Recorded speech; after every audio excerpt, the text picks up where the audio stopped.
ಭದ್ರಾ ಹಿನ್ನೀರಿನಲ್ಲಿ ತೆಪ್ಪ ದುರಂತ ಸಂಭವಿಸಿದ್ದು 3 ಜನ ಪ್ರವಾಸಿಗರು ನೀರು ಪಾಲಾಗಿದ್ದಾರೆ. ಶಿವಮೊಗ್ಗ ನಗರದ ವಿದ್ಯಾನಗರದವರು ಎನ್ಆರ್ಪುರ ತಾಲೂಕಿನ ಬೈರಾಗ್ಪುರ ಗ್ರಾಮಕ್ಕೆ ಪ್ರವಾಸಕ್ಕೆ ತೆರಳಿದ್ರು. ಈ ಸಂದರ್ಭದಲ್ಲಿ ತೆಪ್ಪದಲ್ಲಿ ಹೋಗುವಂತ ಸಂದರ್ಭದಲ್ಲಿ ದುರಂತ ಅಂತ್ಯವನ್ನ ಈ 3 ಜನ ಕಂಡಿದ್ದಾರೆ. ಆದಿಲ್, ಸಾಜಿದ್, ಅಫ್ತಾಖಾನ್ ಎಂಬುವರೇ ನೀರು ಪಾಲಾಗಿರುವಂತ ಯುವಕರು. ಈಗ ಅಗ್ನಿಶಾಮಕ ಸಿಬ್ಬಂದಿಯಿಂದ ಶೋಧ ಕಾರ್ಯವನ್ನ ನಡೆಸಲಾಗ್ತಾ ಇದೆ.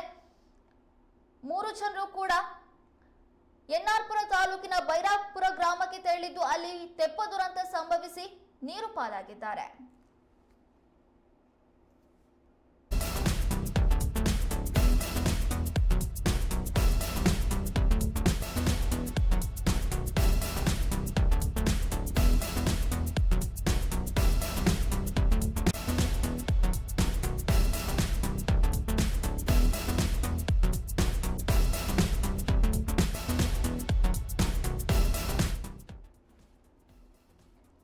ಭದ್ರಾ ಹಿನ್ನೀರಿನಲ್ಲಿ ತೆಪ್ಪ ದುರಂತ ಸಂಭವಿಸಿದ್ದು 3 ಜನ ಪ್ರವಾಸಿಗರು ದುರಂತ ಅಂತ್ಯವನ್ನ ಕಂಡಿದ್ದಾರೆ.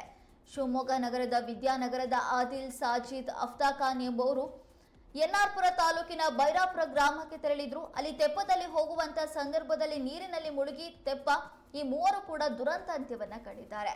ಸದ್ಯ ಅಗ್ನಿಶಾಮಕ ಸಿಬ್ಬಂದಿ ಅಲ್ಲಿ ಬೀಡು ಬಿಟ್ಟಿದ್ದು ಶೋಧ ಕಾರ್ಯವನ್ನ ನಡೆಸ್ತಾ ಇದೆ.